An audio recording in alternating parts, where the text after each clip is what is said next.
Welcome to A Drop of Silence, the groundbreaking podcast series that dives deep into the realms of controversy. Join us as we bring special guests who share their extraordinary experiences and offer unparalleled insight into history, today's news headlines, and the future. Get ready to embark on a thought-provoking journey where silence speaks volumes and the truth lies somewhere beneath the surface.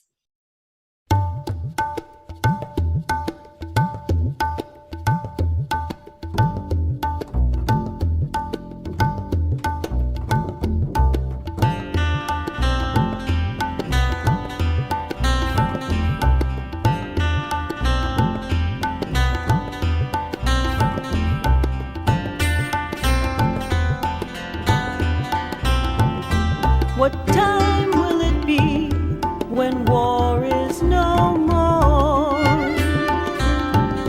When bullets are melted and the warships moor?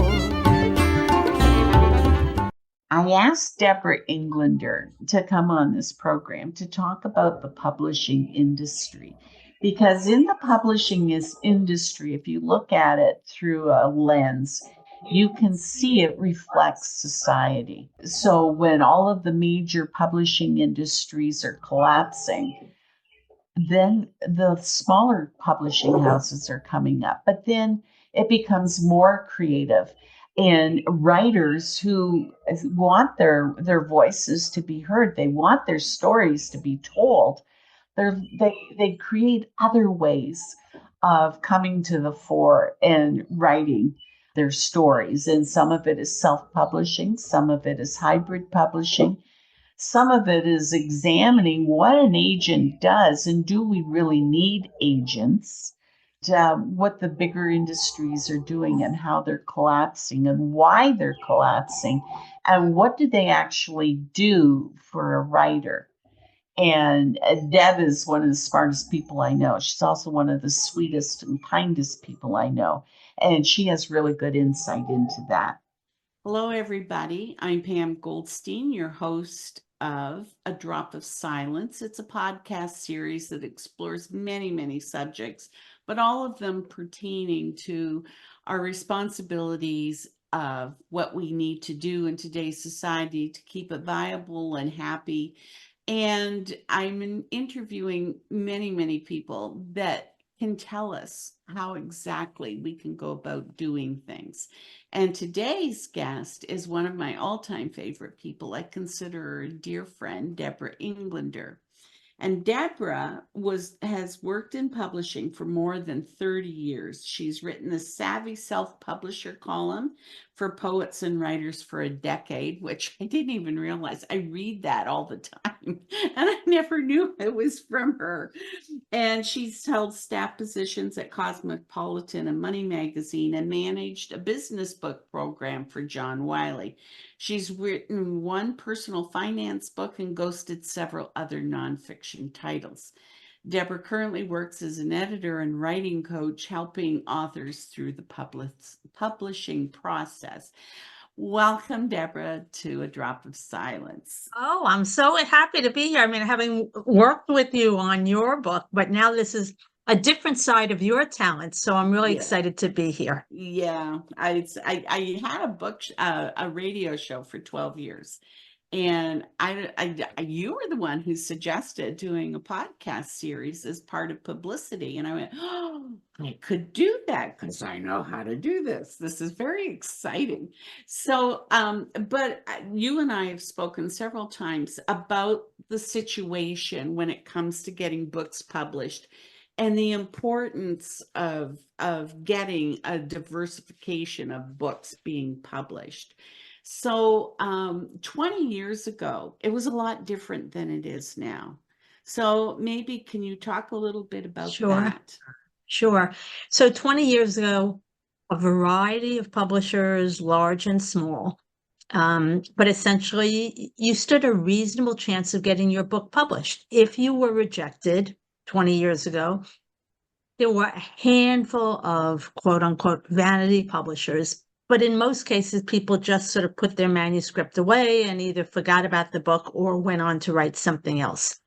So fast forward to today, and really the last 5 years, fewer large publishers, they've either folded or been consolidated. And the fact is, Amazon is the big gorilla. So 60 to 70% of all books are sold on Amazon. So you could argue that's both good and bad. I think as we shift to convenience, and particularly during the pandemic, how easy it is to click through, order your groceries, order some new clothing, and also order the books. And lo and behold, they appeared sometime on your doorstep, sometimes the same day. But what Amazon also changed is the dynamic of, well, the publisher said no. I think my book is really good. I want to get it out there. So Amazon essentially stepped in and said, you know what? We will help you publish. You just have to get your files uploaded to us, and then it's print on demand, which is great because then author is not sitting on hundreds of books being stored in a warehouse somewhere. Yeah. So that's good because it's provided an opportunity for anyone who was willing to do the work and get the book out and available through Amazon. And since then, Ingram and Barnes & Noble also allow you to self-publish. But the downside of that is that publishers said, oh, well, the author doesn't really have a following on social media, or gee, we've published 15 other diet books, and we're not sure that this particular diet book has a new approach that will sell well. We can decline this book and sort of tell the author self-publish. So what I hear constantly from authors is, I know I've got a really good book proposal, or I've spent the last 10 years writing this novel. I think I've put together a great query letter, which is what you need for literary agents and publishers, and I'm not getting any responses. Or they're saying, you don't yet have, I don't know, celebrity level social media. So it's incredibly frustrating because I think publishers are declining books, not necessarily for the right reason, which is they're declining it because of an author not having a really strong marketing platform, even though the content may be terrific and it may be incredibly well written. So it's a little bit of chicken and egg, or, how do you get that first job when you've not really had work experience and no one's willing to take a chance on you? So I've actually shifted from just a few years ago where I would tell almost all authors, let's craft a really strong book proposal, have very strong sample chapters, and we'll try to submit it to agents or to the publishers. Now I'm really asking authors, okay, do you care about trying to get a traditional publisher? Or are you willing to spend what may be a year or so looking and then another year until your book comes out? Or can we get your book edited, have a great cover design, and why don't you publish it? And you can really have your book out in less than 6 months. And increasingly, authors are saying, well, yeah, I might as well do that. And any money I make, I'm going to keep. And then authors are always complaining about the challenges of publicity because in-house at a publishing company, a publicist is working on half a dozen or more books at the same time. So most authors feel as if they're not really getting someone's full attention. So I'm not going to discount traditional publishers. And certainly for some people, and particularly if someone is really not comfortable kind of project managing and handling all the details from writing to production to then kind of sales and marketing, then you might want to try traditional publisher. But for many other people, I'm saying, let's go for self-publishing. And what's really important to remember is just because you're it's not DIY, you need to have the book look as if it came from a traditional publisher.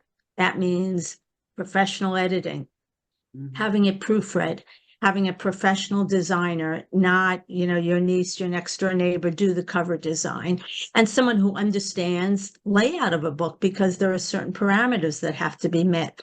So I think the good news is that there are actually options for authors. They may be working harder. I think in the old days it was once you signed your book publishing contract, usually your editor or the editor's assistant would kind of walk you through all the steps. Gee, right before publication, you'd have a meeting with publicity.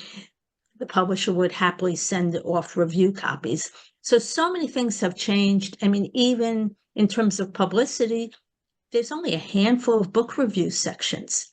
Mhm. So it's not, your goal shouldn't necessarily be, I must get my book reviewed in 10 different print publications. It's where can I get publicity? And that may be a podcast.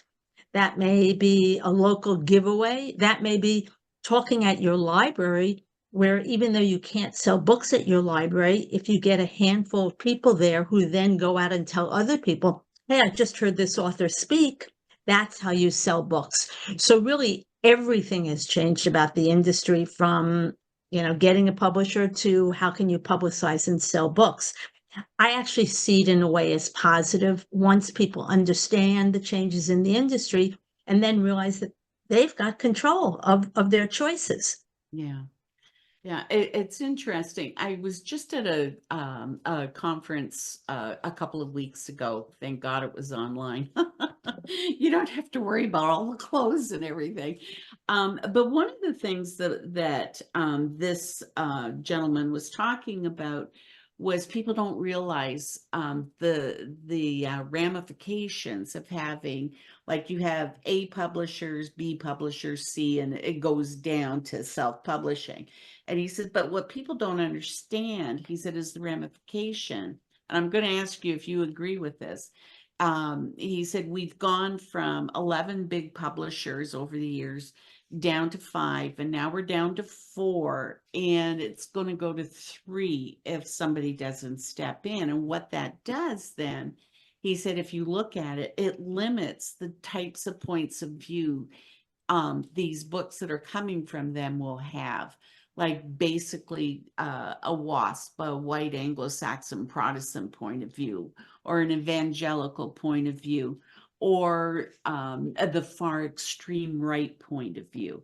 And it's very limited then, that like nobody can look at what that company is publishing and say, oh, I can get a diverse point of view on one subject. You have to search all over the place. It makes it much harder to get many different opinions. I'm not sure I agree entirely. While there may be fewer of the large publishers, of the large sort of 4 now, they're actually still very large. And within the publisher are a variety of imprints, including some very conservative, some religious imprints. So, for example, Simon & Schuster has published a range of politicians, some very liberal. But Simon & Schuster also has a conservative imprint that has published a lot of right-wing professionals.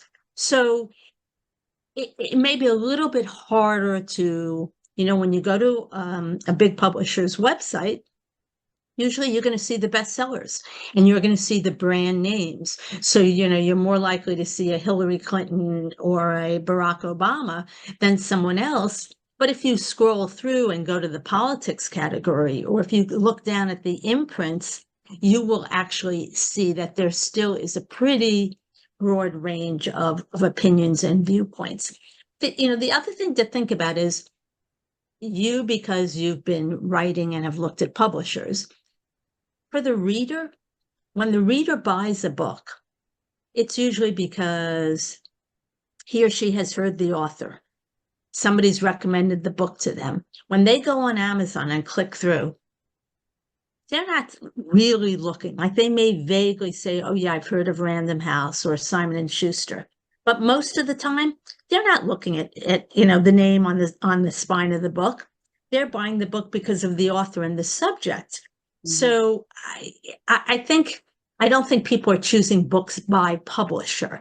I think when you do a search on Amazon, yes, some publishers and some authors can promote their books, so it might come up more highly ranked in the search. But if you look by category on Amazon, you're going to see everything from self-published books, university press books, to the books from the big five. Okay. Can we talk a little bit about the different roles that there are? Like, you're my publicist and I worship and adore you, but trying to find an agent, everybody you hear, like if you're at a conference or something, they'll say, oh, you have to have an agent. And we happen to have 20 agents here that you can talk to. And the role of the agent is to take your book and to present it to the bigger publishers or the publishing houses they think will accept your book. But what a lot of people are finding is it depends on the agent, like the age of the agent and their education. Like I sent my book, Still the Soul Survives, to, I can't even begin to tell you how many agents. And I got told, this was a great book, but nobody's ever going to want to read it, and nobody will take it to get published because it's about, back in the A tough 70s. subject. The Yeah. reality is, literary agents serve a terrific role, particularly because the large publishers won't accept proposals direct from individual authors because they would be deluged. So essentially, the agent serves as really the gatekeeper, so the middle person between authors and a whole range of publishers. An agent is your advocate. So essentially, an agent takes you on, and it's with some risk because the agent doesn't know whether they'll be able to sell your book. Right. Hopefully, they will pick editors with whom they've done business before. And they'll sort of, if they're in touch regularly with agents, which is what with editors, a good agent will say, I just talked to somebody last week at lunch who said they haven't been seeing memoirs on this subject, or they're really looking for a nonfiction book on a particular subject. And that's valuable information that you as an author really don't have access to. Getting an agent can be incredibly frustrating. I mean, I've worked with authors who have tried hundreds of submissions, and Yeah. either they get polite rejections or, worse, in my view, no response. And it's like applying for a job. Did it go into the black hole somewhere up on the internet? I would say going to writing conferences where you're actually pitching your book and you've made an appointment ahead of time based on what the agent says that he or she is interested in. So, for example, if you've got a novel, you only go to agents who represent fiction. You don't take a chance and say, oh, my book is so wonderful, I'm going to try this agent. No, the agents very clearly have categories. Right. All agents spell out submission instructions on their website. And then also using social media. I mean, I'm on Twitter and I follow on X, excuse me. And a lot of agents will post like, I'm now open to queries, check my website. So that's another way of, try to follow some agents, and sometimes they will be opening up to queries. It is incredibly hard. And I would say you really have to follow the instructions. So some agents want a query, which is simply your pitch email. And they say, don't send anything else unless we respond to your query. Other times they'll say, you need your query, and attached to it should be a proposal, which will include several sample chapters. And there's no, here's the 5 things you have to do when you're sure to land an agent, because it's subjective. An agent has to really like the submission, the writing, and then also feel that they will be able to sell your book, because after all, that's how the agent is earning a commission based on their ability to sell your book. Now, I have found, just as the industry has changed, and some publishers aren't giving in advance these days. Maybe they're working on a profit share model, or the authors are agreeing to buy a certain number of books. So some agents have actually changed their structure a bit, and maybe they're not taking a commission on an advance because it would be zero, but they might say, you know what, I still think I can sell your book. But if we sell it and there's no advance being paid, then you need to, you'll be paying me an hourly rate for my work on the proposal. So that it's a little tough because it's kind of changing as the industry changes. And an agent should be upfront with the author. So when you submit it, you should know that you're not spending any money. If the agent is going to traditional publishers where there'll be some advance. And occasionally agents will charge a reading fee, that should be spelled out ahead of time. So you don't end up in this relationship where you're just not sure what you're paying for. And again, it kind of depends on what else the author has going on. So maybe an author, has a very busy day job, family commitments, and the writing of the book has been done, after hours, on vacation, on weekends. Well, that author just may not have the bandwidth to go through the whole process of self-publishing and doing everything, and may say, I'm going to, even if it takes me 25 submissions, I really want to try to find an agent for this project. And that's fair. I will say agents are expecting authors to already have built up some degree of following and understand that an author can't just say, when the book is out, I will have a website. I will start to ramp up speaking. You need to, in your proposal, say, here's my website. I've already appeared on XYZ. I mean, and it could even be local media or an interview in, a freebie grocery store publication. I've started to build my social media. My metrics are now the following. And I've started to speak. Now, an agent may still say, well, that's not quite enough, come back to me in 6 months. But you will absolutely get a rejection if your proposal says, when I have a contract, I will start to do X. You've got to start well before your book is out, because that's how you'll build up a fan base. And that's what any publisher is looking for. Wow. That's scary. What about, the poor Joe Blow guy that doesn't have any fans, like he's never done anything before?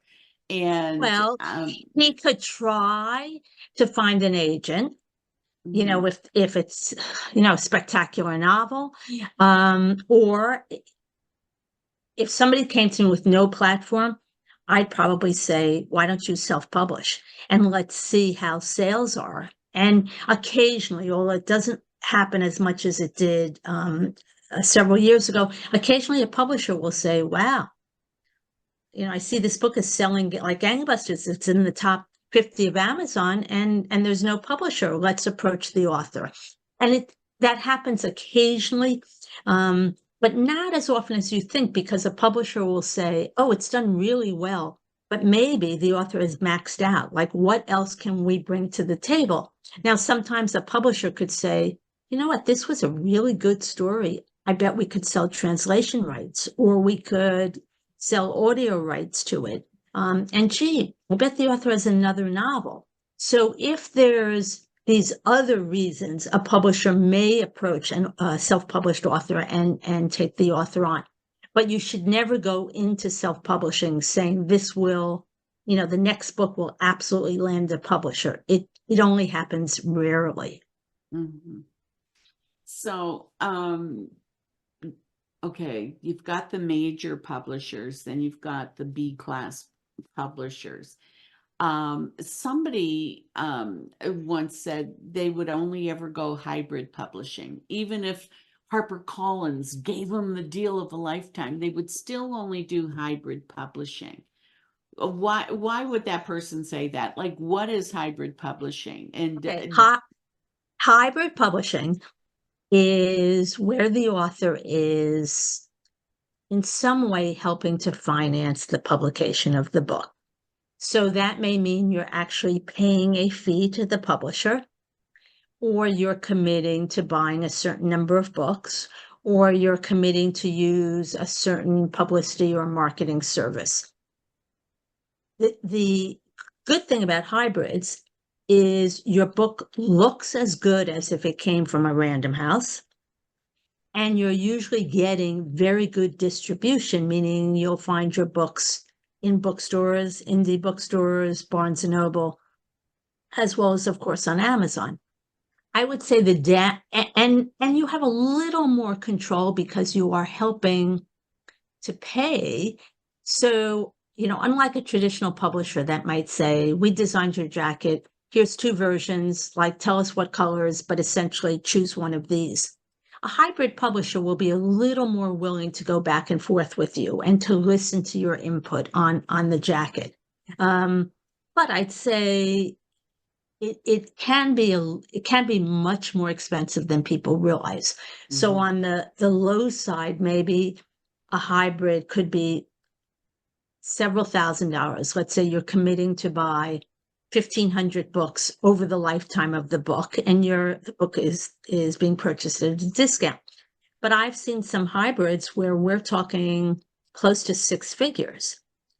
That's a lot, and there's still no guarantee that your book will really sell well. You'll get the distribution, but whether it will sell from the stores or from Amazon, no. I mean, what I'd say you are probably getting a little more hand-holding and individual attention at the hybrids than you would at a larger house.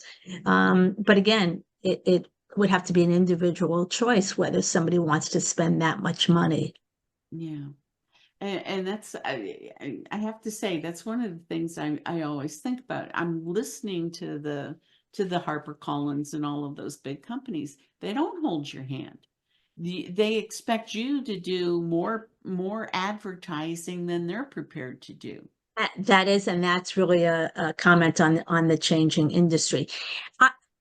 To me, going to a hybrid for fiction may be the only route if you don't want to self-publish a novel, just because it's tough to get novels published, particularly first novels.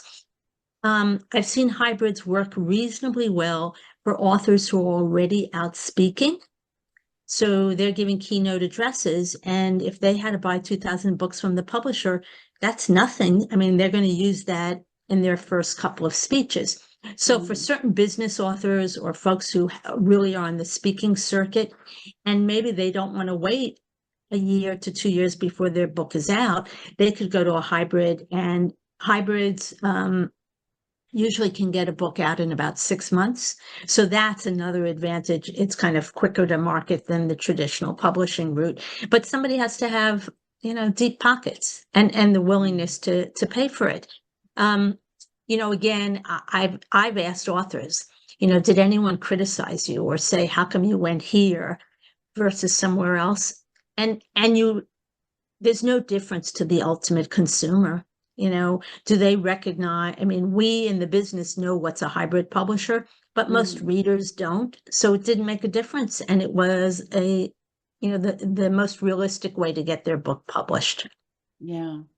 I've always, when I get asked all those questions, and why they ask me, I don't know, because I really don't know the answer. But you've been through you've tried to get an agent, you've been working on a book, you've gone to writers' conferences. The other thing, and I really have to stress this, anybody who's working on a book, in this wonderful age where we do searches on Google and we look on Facebook and we're following people on X, you really have to be very careful, because I get solicitations like, don't I want to hire a publicist, or don't I want to publish a book with X? So I urge all the people who are listening is, don't assume that someone who contacts you and says, oh, I heard you talking about your book, or I understand you're writing a book, I'm interested. Please do your homework. And the easiest way is to put in someone's name or company name on Google, plus complaints.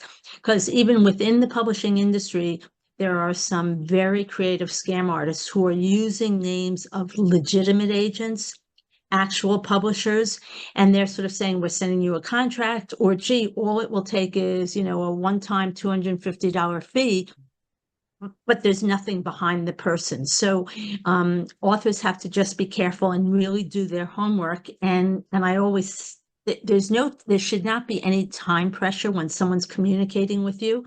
So if someone says, I'm sending you a contract, you could say, that's nice. I need a week to review the contract with my attorney. And usually after that response, the person will never bother you and that's the red flag that it's a scam. And I unfortunately hear from authors who say, I just signed this contract. Can you walk me through it? And I'm like, well, I could walk you through it, but you should have come to me 2 days ago because I might have told you not to sign the contract. So really, we've talked about how difficult it is to get a publisher, but you still have to kind of take a deep breath and count to 10 and don't automatically sign any agreement, whether it's with an editor, a vendor, a publisher, or an agency agreement until you've done your homework. The same way you vet house painters, or, you ask for references for your kid's pediatrician, you should do the same because it's an important relationship. Yeah. I was approached by a hybrid publisher. They really wanted to publish my book, and they're very, very famous. And I was so honored. I went, oh, why don't I tell Debra this, But it was a 99-page contract. And my husband's a lawyer, thank God. And he read it and he said, wait a minute. At page 54, they start telling you how this runs, where they have a storehouse. They're going to publish 1,000 of your books and keep it in their storage. And you have to pay a monthly fee. They're going to do what they say they're going to do. And he said, and that's good. But it was a lot. And he said, but then after a year, you have to buy all the books that are remaining. And I went, whoa, that is such a huge expense. And this is a solid, hybrid publisher. And I just went, that's almost as bad as having a real publisher who won't do any publicizing for you. Yes. And but again, that speaks to why many business authors or people who are out on the speaking circuit, they know that they can use those books. But first-time author of a memoir or a novel, and particularly if you only have a modest social media platform, what can you do with thousands of books? It could take a lifetime. Yeah. The statistic for the average sales for any book, people keep thinking, oh, every book sells thousands of copies. I'm telling you, because I look at weekly sales numbers from a traditional publisher, the numbers can be really low. Like I've worked with authors, perfectly good self-help book, and we're talking like less than 100 copies have been sold. So everybody really needs to kind of understand and that the business is competitive, and you've got to have realistic expectations. And again, that's why, this print on demand, the printing when there are orders used to be seen as a negative, like, oh, there's no market. This just means the book, it's print on demand. The books will look terrible. That's not true. Print on demand books, for the most part, look indistinguishable from books from a publisher. Right. And that's so much better than being stuck with having to buy books or having to pay warehousing fees over a period of years. Yeah. So getting back to my concern and why I asked you to be on, like you and I, we do this all the time. We go off, we talk. Is there, say, disaster happen, which it probably will happen, where it gets down to one or two major A publishers? Is that fear that if we're down there, all the diverse voices will not be heard? Is that fear legitimate then? Or are there enough avenues that writers can take that they will still be heard? I think there are enough avenues that writers can take. There's still a variety of ways, whether it's social media or podcasts or television and radio, where authors can talk about their books and express their views. And I still think that there are a range of editors who are looking for content on all sorts of topics. I think your question is particularly laden these days in the States, where we're in such turmoil or having such divisive politics that you kind of wonder, well, where will we be next week and in 3 months? But I think the publishing industry overall feels that despite consolidation, people are still reading. Probably the pandemic contributed a lot to changes in the industry, as well as kind of, changes in sort of the global economy. But I think that no one sort of says, oh, suddenly we're going to disappear and there will be no more books published. That's not it. I think everybody is thinking creatively and understanding that except for fiction, most people don't want to read a 300-page nonfiction book, and that you've got to have books available in ebook and in audio because those formats are preferred by so many people. I think that the challenge for most publishers is how can we compete in this changing world of communication where so many people, particularly, let's say, the under 35 crowd, don't seem particularly interested in reading book after book, maybe because they're spending all day, reading messages or getting their news online. So I think that's what publishers are wrestling with. And in some ways, that's why YouTube and TikTok have become important for publishers and for authors, because it's a great way to promote your book, particularly, if somebody already has a following just because of their posts, it's natural to then post about your book. So I worked with one author who had a very large YouTube following, and it was a memoir, very well done. And he said, I've sold everything from hats to t-shirts to, odds and ends. And I've sold out. Like, people want my merchandise, and I feel certain that they will also want my book. And I said, okay, once the book is available for pre-sale on Amazon, please do a post on it and do a video on it. And it was one of the first times where, like 8 months before the book came out, we had thousands of pre-orders. Wow. And so the book, first week of sales was very strong. And while it did drop off, his fans were really loyal because in about 2 weeks, there were 1,000 reviews on Amazon, which is an extraordinary number. And so he was right. People wanted to read his story. Now, did the book take off well beyond his circle? No, but it's still, selling 9,000 or so copies these days is very respectable. So I think, the authors have to be creative about how to promote their books, and the publishers in turn have to be creative. It has to be a partnership. An author can't say, what are you doing for publicity? But nor can and unfortunately it does happen where some publishers say, hey, we only have 2 people in publicity. We can send out review copies. We can send out emails to pitch your book, but no, we don't have the resources to sit on the phone and have warm and fuzzy calls to try and get you publicity. So publishers are sort of going back to the author and saying, look, we really feel that you should hire your own publicist because that person will be solely working on your book. And the way to think about it is, okay, so the publicist could pitch you to media, but some publicists will also say, you know what, here's 6 book festivals, whether in your community or to cities where an author is traveling, and the publicist may be able to get you to do signings or to be on a panel at those events. And that can be incredibly valuable for an author.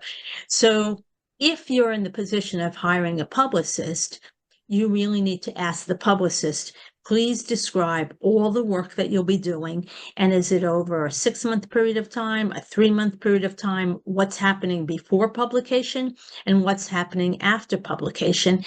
And authors tend to say, this publicist comes highly recommended. I think I have to take their whole package. No, let's say it's your first book and you really haven't done that much media. See if the publicist will do some media training so that you're ready for a radio interview or you're ready for a podcast. If the publicist says, I'm going to pitch you to the morning shows and 60 Minutes and the evening news, think about it. Those are really hard spots to get. Maybe you would be better off telling the publicist, you know what, thank you very much. If I'm lucky enough that one of these national shows approaches you, terrific.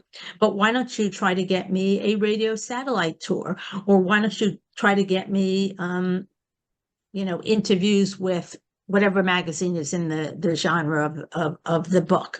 So there should be a little more give and take between author and potential publicist. And sometimes I see a publicist just sort of signing the contract. Okay, I'm paying this per month. And they don't really understand what the publicist is going to do. Wow. Well, I have to say, talking to you, it certainly makes me feel more positive about the publishing industry. Because after I listened to this gentleman at this conference, I went, we're doomed.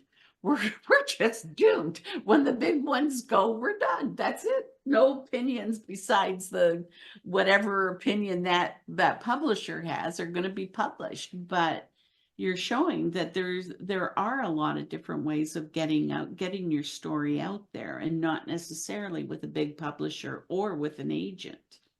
Yeah, I mean, I worked with one author, kind of an interesting book about his point of view was that the lights we use are potentially very harmful to our health. And I first thought, oh, this is really just a magazine piece. And it was a very thoughtful professor. He's like, no. And he couldn't find a publisher. And he's kind of said, you know what, the hell with this. I'm going to publish my book on Medium. Mhm. And he's happily published most of his book on Medium. He's gotten some press. He's gotten some people reach out to him to do some consulting. And I think from his point of view, he is satisfied that he got out what he thought was a very important message, even though it wasn't in book form. So sometimes you have to reach the point where you say, okay, am I willing to spend all this time to find an agent or a publisher? Or can I, take this alternative route and self-publish? Or what else can I do with my message? So sometimes authors can choose to blog and kind of put the book aside, or write some op-eds about the subject of the book. And sometimes the op-eds get noticed, and that could lead to a publishing deal. So I don't want to discourage people. I'm very realistic that the chances of getting a yes from a traditional publisher are low these days. Yeah. But that doesn't mean you should just put the manuscript aside and abandon your efforts. I think then you would consider, can I self-publish? Should I consider a hybrid? Should I just, kind of step back a little bit? I mean, sometimes it's particularly bad time, a very pressured time in the world, and agents are preoccupied like everybody else with what's going on in the world. Yeah. So they're not too sympathetic to new proposals. But it's really a business of networking. So writing is a very solitary activity. And I always encourage authors, whether it's a local writers group or looking for people on other writers on LinkedIn or Facebook, sometimes it's really helpful to find a community.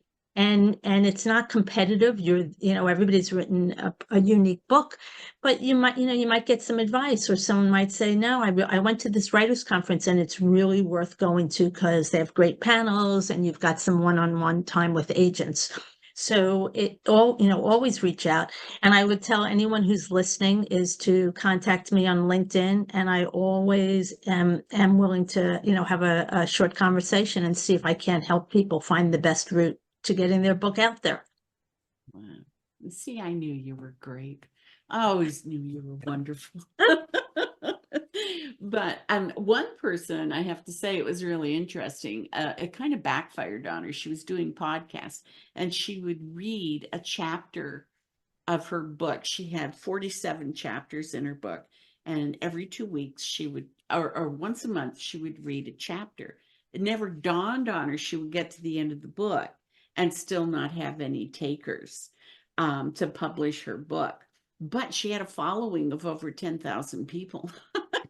Well, that may help for book two, but it's the same reason why most publishers will limit how much of your book you can post on your website, because readers are savvy. If they see that one week you've posted chapter one and the next week you've posted, even if they're not consecutive chapters, so some readers might say, well, wait a second, eventually I'll have read most of the book. So that can hurt you. And that's why, the advice is usually a relatively short excerpt, and then you don't publish anymore. And what most people don't realize is on Amazon, the look inside feature of the book is usually the first sort of 15 or 20 pages of the book. So that can cover the introduction or a forward, table of contents, and maybe part of the first chapter. And that's why the beginning elements of your book have to be so strong, because someone will read that on Amazon and then decide whether to click through and buy or not buy. So basically what you're saying is that there's hope for the industry, that even if we lose the big guys, there's still a lot of hope, and that the important messages that people are writing about are still going to get out in the public. Yes, I am optimistic, and not just for the publishers, but for the authors who want to get their work out there. Yes, I remain guardedly optimistic. Okay. Well, thank you so much, Debra, for coming on and talking to us. I feel a more hopeful, brighter person than when we started this conversation. Oh, my pleasure. Thanks very much for having me. Okay.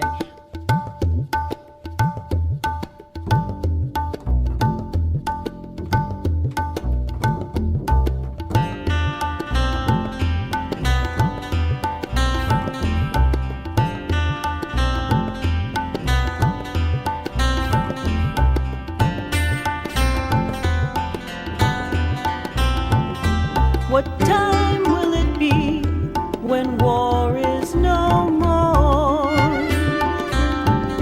When bullets are melted and the warships moor. This podcast is brought to you by Unbreakable Bindings Publishing Company. Executive produced by Lori Baldassi, produced by Ryan Richardson, hosted by Pam Goldstein.